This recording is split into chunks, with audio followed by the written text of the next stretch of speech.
നമസ്കാരം. രാഹുൽ മാങ്കൂട്ടത്തിന് ആശ്വാസമായി മാറുകയാണ് ഇന്നത്തെ ഹൈക്കോടതി വിധി. ആദ്യ ബലാത്സംഗ കേസിലെ പ്രതിയായ രാഹുൽ മാങ്കൂട്ടത്തിന് ഹൈക്കോടതി മുൻകൂർ ജാമ്യം അനുവദിച്ചിരിക്കുകയാണ്. കർശനമായ ഉപാധികളോട് തന്നെയാണ് പതിവ് പോലെ രാഹുൽ മാങ്കൂട്ടത്തിന് ഹൈക്കോടതി ജാമ്യം അനുവദിച്ചിരിക്കുന്നത്. ഏതായാലും രാഹുൽ മാങ്കൂട്ടത്തിനെ സംബന്ധിച്ചിടത്തോളം ഏറെ ആശ്വാസകരമായ മറ്റൊരു പ്രധാനപ്പെട്ട കാര്യം, നേരത്തെ ഉണ്ടായിരുന്ന മറ്റ് 2 കേസുകൾ ഉൾപ്പെടെ ഇപ്പോൾ 3 കേസുകളിലും രാഹുൽ മാങ്കൂട്ടത്തിന് ജാമ്യം ലഭിച്ചിരിക്കുകയാണ് എന്നുള്ളതാണ്. രണ്ടാമത്തെ ബലാത്സംഗ കേസിൽ ജാമ്യവും, മൂന്നാമത്തെ ബലാത്സംഗ കേസിൽ മുൻകൂർ ജാമ്യവും നേരത്തെ തന്നെ രാഹുൽ മാങ്കൂട്ടത്തിന് ലഭിച്ചിരുന്നു. ഏതായാലും ഇതോടുകൂടി രാഹുൽ മാങ്കൂട്ടത്തിന് വീണ്ടും പൊതുരംഗത്ത് സജീവമാകുമോ എന്നുള്ള ചോദ്യവും ഉയരുന്നുണ്ട്. രാഹുൽ മാങ്കൂട്ടത്തിനെ സംബന്ധിച്ചിടത്തോളം ഈയിടെ ഉണ്ടായ സുപ്രീം കോടതി വിധിയൊക്കെ തന്നെ അദ്ദേഹത്തിന് ഏറെ അനുകൂലമായി മാറാനുള്ള സാധ്യതയാണ് കാണുന്നത്. വിവാഹിതയായ സ്ത്രീക്ക് തന്നെ മറ്റാരെങ്കിലും വിവാഹ വാഗ്ദാനം നൽകി പീഡിപ്പിച്ചു അല്ലെങ്കിൽ ബലാത്സംഗം ചെയ്തു എന്ന് പറഞ്ഞുകൊണ്ട് ഇനി കോടതിയെ സമീപിക്കാൻ കഴിയുകയില്ല എന്ന് സുപ്രീം കോടതി അസന്നിഗ്ധമായി നേരത്തെ വ്യക്തമാക്കിയിരുന്നു. അപ്പോൾ ഈ ഒരു സാഹചര്യത്തിൽ രാഹുൽ മാങ്കൂട്ടത്തിൽ വീണ്ടും പൊതുരംഗത്ത് സജീവമാകാൻ തന്നെയാണ് സാധ്യത. അദ്ദേഹത്തെ ഇപ്പോൾ കോൺഗ്രസ് പാർട്ടിയിൽ നിന്ന് പുറത്താക്കിയിരിക്കുകയാണെങ്കിലും ഇപ്പോഴും തന്നെ ഹൃദയത്തിൽ കോൺഗ്രസ് ഉണ്ട് എന്ന് തന്നെയാണ് രാഹുൽ മാങ്കൂട്ടത്തിൽ വ്യക്തമാക്കിയിട്ടുള്ളത്. മാത്രമല്ല, കഴിഞ്ഞ ദിവസങ്ങളിലൊക്കെ തന്നെ അദ്ദേഹം നടത്തിയ ചില ഫേസ്ബുക്ക് പോസ്റ്റുകളും ചില നിലപാട് വ്യക്തമാക്കലുകളും ഒക്കെ തന്നെ സൂചിപ്പിക്കുന്നത് രാഹുൽ മാങ്കൂട്ടത്തിൽ മറ്റെങ്ങോട്ടും, അതായത് കോൺഗ്രസ് വിട്ട് മറ്റെങ്ങോട്ടും പോകാൻ സാധ്യതയില്ല എന്നുള്ളത് തന്നെയാണ്. UDF കൺവീനർ അടൂർ പ്രകാശിനെ പ്രത്യേക അന്വേഷണ സംഘം വിളിച്ച് ചോദ്യം ചെയ്ത ദിവസം രാഹുൽ മാങ്കൂട്ടത്തിലിട്ട ഫേസ്ബുക്ക് പോസ്റ്റ് വലിയ തോതിൽ വൈറലായി മാറിയിരുന്നു. അടൂർ പ്രകാശിനെ പൂർണ്ണമായും സംരക്ഷിച്ചുകൊണ്ട്, ഒരുപക്ഷെ മറ്റൊരു കോൺഗ്രസ് നേതാവും അടൂർ പ്രകാശിനെ അനുകൂലിച്ചുകൊണ്ട് ഒരു പ്രസ്താവന നടത്തുകയോ അതല്ലെങ്കിൽ ഫേസ്ബുക്ക് പോസ്റ്റ് ഇടുകയോ ചെയ്യാതിരുന്ന സാഹചര്യത്തിലാണ് വളരെ ശക്തമായ പിന്തുണ നൽകിക്കൊണ്ട് രാഹുൽ മാങ്കൂട്ടത്തിൽ രംഗത്തെത്തിയിരുന്നത്. അതുപോലെ KK ശൈലജ ടീച്ചറുമായി ബന്ധപ്പെട്ട കാര്യത്തിലൊക്കെ തന്നെ രാഹുൽ മാങ്കൂട്ടത്തിൽ സമൂഹ മാധ്യമങ്ങളിൽ കോൺഗ്രസിനെ അങ്ങേറ്റം സംരക്ഷിക്കുന്ന രീതിയിൽ തന്നെയാണ് പോസ്റ്റുകൾ ഇടുന്നത്.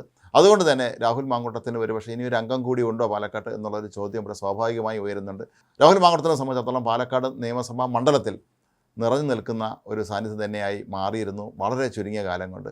പിന്നീട് രാഹുൽ മാങ്കൂട്ടത്തിൽ കേസിൽ ജാമ്യം നേടി പുറത്തു വന്നപ്പോഴൊക്കെ തന്നെ പാലക്കാട് എത്തുകയും അവിടെയുള്ള ജനങ്ങളുമൊക്കെ തന്നെ വീണ്ടും പഴയതുപോലെ വളരെ സജീവമായി ഇടപെടുകയും ചെയ്തിട്ടുണ്ടായിരുന്നു. എന്നാൽ കോൺഗ്രസിലെ തന്നെ ഒരു വിഭാഗം നേതാക്കളാണ് രാഹുൽ മാങ്കൂട്ടത്തിൻ്റെ പാർട്ടി പ്രവേശനത്തിന് അതല്ലെങ്കിൽ വീണ്ടും മത്സരിക്കുന്നതിനെയൊക്കെ തന്നെ തടസ്സമായി നിൽക്കുന്നത് എന്നുള്ളത് ഒരു നിഷേധിക്കാനാവാത്ത കാര്യമാണ്.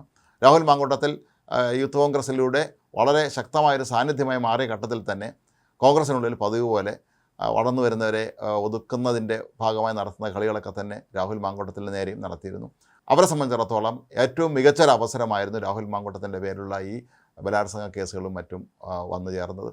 അതുകൊണ്ട് തന്നെ കോൺഗ്രസിലെ വലിയൊരു വിഭാഗം നേതാക്കന്മാർ ഒരുപക്ഷെ രാഹുൽ മാങ്കൂട്ടത്തിൻ്റെ പാർട്ടിയിലേക്കുള്ള പുനഃപ്രവേശനത്തെയോ അല്ലെങ്കിൽ സ്ഥാനാർത്ഥിയെ മത്സരിക്കുന്നതിനെയൊക്കെ തന്നെ അനുകൂലിക്കാനുള്ള സാധ്യത കാണുന്നില്ല. എങ്കിലും കോൺഗ്രസിൽ പോലും വലിയൊരു വിഭാഗം യുവജനങ്ങൾ രാഹുലിനോട് പാർട്ടി അനീതിയാണ് കാട്ടിയത് എന്നുള്ള നിലപാട് തന്നെയാണ് സ്വീകരിച്ചിട്ടുള്ളത്. കാരണം സുപ്രീം കോടതി വിധി കൂടി പുറത്തു വന്നതോടെ രാഹുൽ മാങ്കൂട്ടത്തിന് ഇക്കാര്യത്തിൽ കുറ്റം പറയാൻ കഴിയുകയില്ല എന്നുള്ള നിലപാടിലേക്ക് കോൺഗ്രസിലെ തന്നെ പല വനിതാ നേതാക്കളും രാഹുലിന് പിന്തുണ പ്രഖ്യാപിച്ചുകൊണ്ട് എത്തിയിരുന്നു. സമൂഹ മാധ്യമങ്ങളിലൊക്കെ തന്നെ അവർ വളരെ സജീവമായി രാഹുൽ മാങ്കൂട്ടത്തിനെ പിന്തുണച്ചിരുന്നു.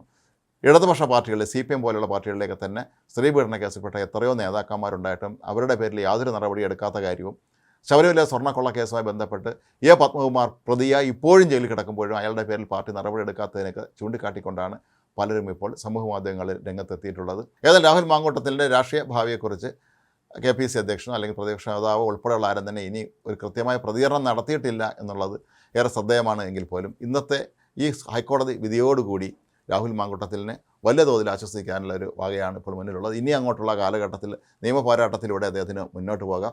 ഇതിലെ പല കേസുകളിലും ആരോപണം ഉന്നയിച്ച സ്ത്രീകൾ വിവാഹമോചിതരായിരുന്നില്ല, അവർ പത്രമതികൾ തന്നെയാണ്, ഭർത്താവിനോടൊപ്പം ജീവിക്കുമ്പോൾ തന്നെയാണ് ഇതൊക്കെ സംഭവിച്ചത് എന്നുള്ള കാര്യം നിഷ്പ്രയാസം കോടതിയിൽ തെളിയിക്കാനും രാഹുൽ മാങ്കൂട്ടത്തിന് കഴിയും എന്നുള്ളത് കൊണ്ട് തന്നെ ഈ കേസുകളിൽ നിന്നൊക്കെ തന്നെ അദ്ദേഹത്തിന് രക്ഷപ്പെടാൻ കഴിയും എന്ന് തന്നെയാണ് അദ്ദേഹത്തോട് അടുപ്പമുള്ള ആളുകൾ പറയുന്നത്.